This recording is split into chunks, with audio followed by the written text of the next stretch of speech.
Welcome to Make the Shift podcast. I'm Destiny Berman, a model marketer and a course launch strategist. After 15 years of leading large-scale marketing campaigns in Silicon Valley, I left my corporate life when I realized I had a deeper calling. Now I help teachers and entrepreneurs just like you make that life-changing shift from offline to online in order to create the business and life they've always wanted.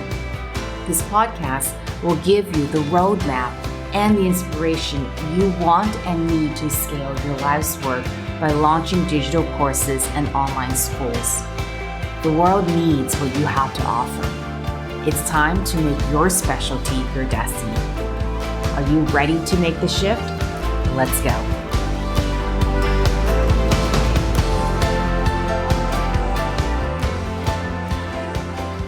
Hi, friends. Thanks for tuning in today to another episode of Make the Shift. While today's topic may not be the sexiest or most exciting, it is an important piece towards making your shift from an offline business model to an online model, which is all about systems. Now, systems is the fourth piece of my class method. It is a key element to scaling, especially when you're looking at scaling your offline business model to online. And the reason why systems comes before scaling is because you need the correct infrastructure in place when it comes to marketing, when it comes to team, and when it comes to taking care of your customers in order for you to be able to grow at massive levels. It could feel daunting, and it can be something that holds business owners back from getting started. And that's why in this episode, we're going to dive into technology. And I'm going to share my top recommendations when it comes to the tools that you'll need to grow your business that will support entrepreneurship at a bigger level. And we're going to go into what you need for emails, webinars, landing pages, integrations, and even handling payments online. So it may sound simple, but these are the necessary pieces that will help you pull together the business infrastructure that you need. Okay, so let's just talk about marketing systems. This is a boring but necessary topic. Boring meaning, it's not the inspirational, and frankly, I like talking about numbers, but these are the necessary tools that will get us there. And we're very, very lucky that we have these tools to build our business. Now, 8 years ago, we didn't even have the tools at the level of accessibility and ease of use that we do have now. So yes, there's cost of signing up for different software tools. Yes, there's a learning curve. And I assure you that it has never been this accessible, both from a pricing standpoint and from a user experience, and it's only going to get better. So for email, we're all going to need an email platform. Some of you may already be on one. Some of you may have been emailing your clients just from your personal Gmail. But once we get into the marketing space, you will need to have an email platform. There are a million out there. And this is the other thing I want to say about tools. It does not matter which tool you select to a degree. The tools and the platform that you choose is not what is going to make or break your launch. And we get so caught up in, should I use this platform or that platform? And then we let ourselves delay our launch due to that. That is not going to be the make or break. I promise you, in today's world, we are so lucky. So ActiveCampaign is a great email platform. MailChimp is a good email platform. Personally, I prefer ActiveCampaign. They're both good. They will both get the job done. Some of you are using Kajabi. Some of you have been checking out Kajabi. They have done very, very well as a company that services this space, meaning they provide emails.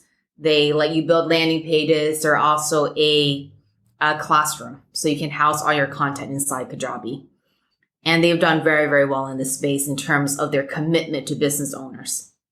So Kajabi is, if you commit to Kajabi, it's more like you're committing to using their whole system. Whereas if you go with ActiveCampaign or MailChimp, you're committing to that as an email platform. Webinars, Zoom is great for live webinars, and then you just record your live webinars. So I know there's a million of other, different hybrid webinar platforms. Some have very sexy branding. Zoom will get it done. They're great. They managed to grow with the pandemic at record-breaking speed, and they've managed to fulfill. Landing pages and website. What's really nice is that now most of the providers that you're building landing pages on, you can also build simple, easy to get a website. So Lead Pages, you use that to build your landing page. I'll go a little bit deeper into that. Or Kajabi, you can use that to build your landing pages, and you can also use that to build simple websites, just like Lead Pages. So they've made it super easy for you to use their platform, both for landing pages and just getting your next website up there. Integrations in terms of connecting is using Zapier is best. They have the most options when it comes to connections. And what I would say is this is probably the biggest shift when we think about offline and one-on-one to online. It's how everything connects together. How does a landing page connect with the email system, connect with a webinar? Whereas in the offline world, we don't have to think about that. And I would say this is probably the biggest shift in perspective. Once that shift happens with how to integrate and how to connect, it's all going to make sense moving forward. It's just that one big leap. And then it's like, oh, okay, so now I've got this and this needs to connect to this. Same thing for taking payment. So payment, Stripe for taking credit cards. And then we like to have PayPal. So PayPal is great. Stripe is necessary for receiving credit cards. And having both is necessary from my view, just because some folks want to be logged into their PayPal account. And that's what that looks like. Okay. So let's talk about what the marketing flow is. And this will speak to what we mean by, connections and then also CRM. So your email platform, email database, that's your CRM. So when we say landing page, we mean a page where people get to put in their name, their email address, phone number, or if it's your sales page, that's also a landing page, but they're going to buy. But a landing page is distinct from a website in that there's only one call to action. That's it. We're asking them for their name and email address. We're asking them to buy, but we're asking them to do one thing. Versus on a website, you have links going to your about page, to your podcast page, to your video page, and your website, you want people to click around and go to all these different places. A landing page is not the website. It's one call to action, whether it's email or buy. Mostly those are the two options. So what happens is, and this is a very, very simplified version. I just want to break this down so we can start to see and connect the dots. And this is indeed something that we help our members with because at some point questions will come up even with as much simplification as possible. So landing page, that gets connected with your email database. So they put in their name, their email address. That goes into the email database that you select, whether that's MailChimp, ActiveCampaign. If you're on some other platform, great. It goes in and that automatically gets collected. That then, with the way it gets set up, that signals a series of follow-up emails that all get set up and that all gets triggered. So once this gets set up that first time, it's not like you have to keep resetting it up. And that's where we're using the power of automation and technology. So anyone that comes in from your webinar, your content webinar, your lead magnet, once you set up this campaign, they sign up, they go into your email database, they get the follow-up emails. It's all automatically triggered. And that's why it can run 24/7 because you're not manually setting this up every single time. And that's why we can run ads to it. And it's just all, once it's up and going and tested, it's all humming. That's really the idea. Okay. Your sales page is a landing page, but the call to action is to purchase. So how this connection goes is they get to your sales page, they click on to purchase, they're going to buy.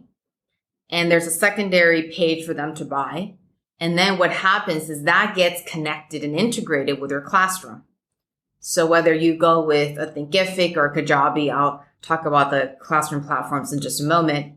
But this then tells one, your email system that someone just bought.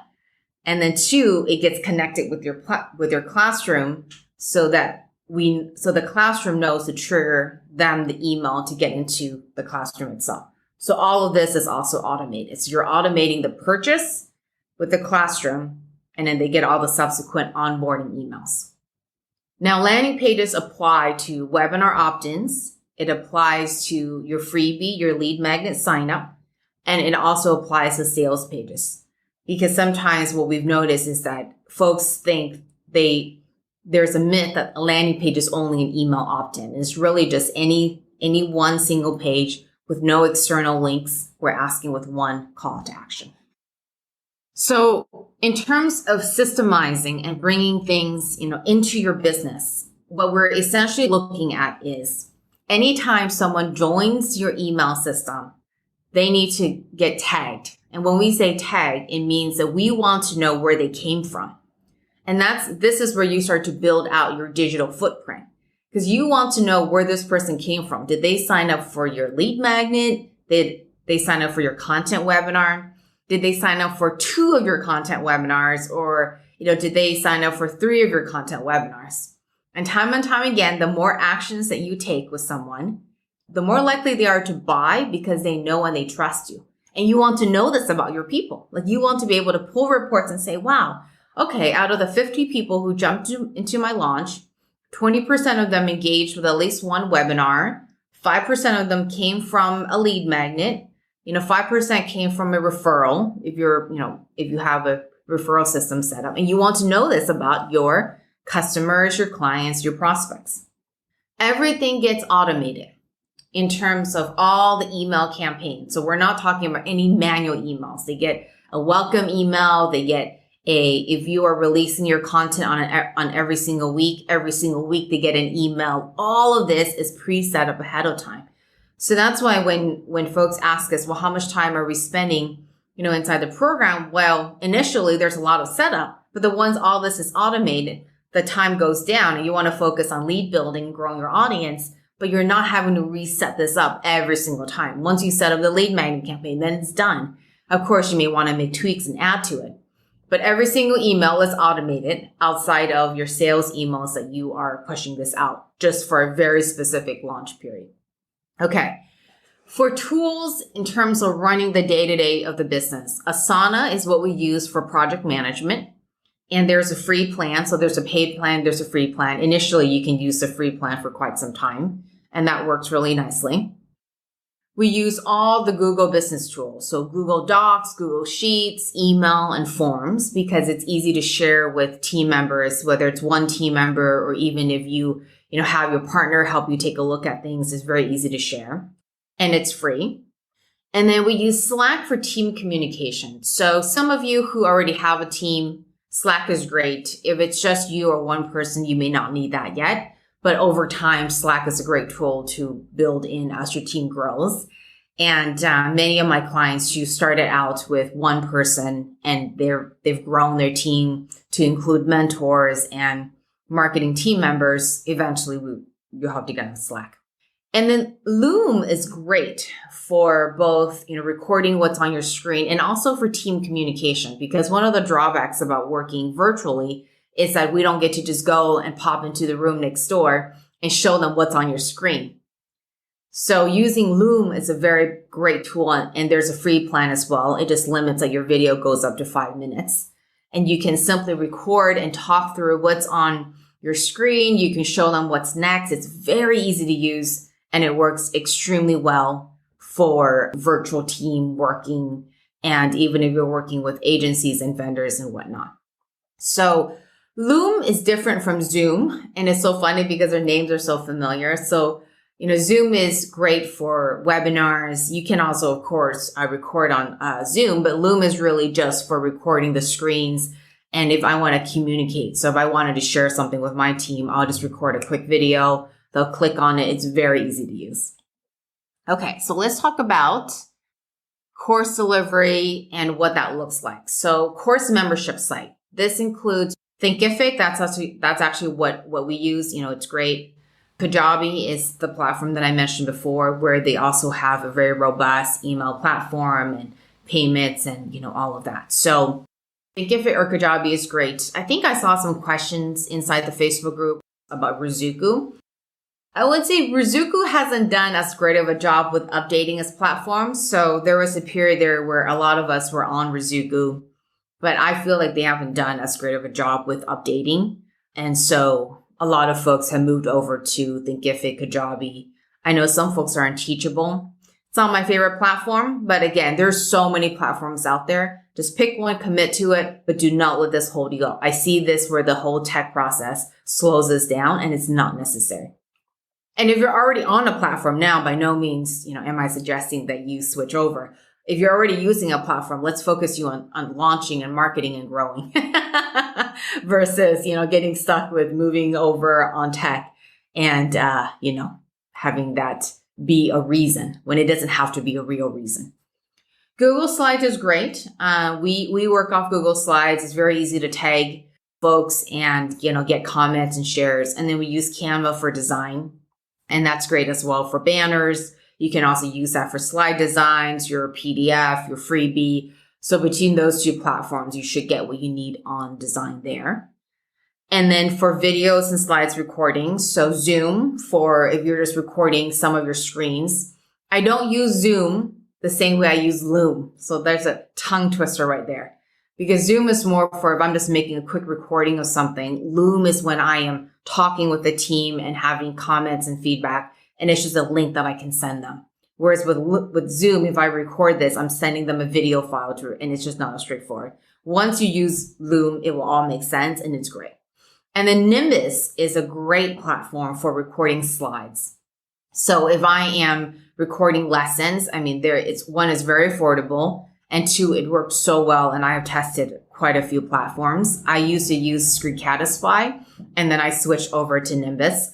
I just love Nimbus, and it has worked very consistently for me, and the quality is great. Understanding how all of these tools and systems connect together is a big piece of the puzzle. And if you have more questions about any of the tools mentioned today, post them inside our free Facebook group, Shift with Success. I'll talk to you in the next episode. Thank you so much for joining me today. I am thrilled you're here.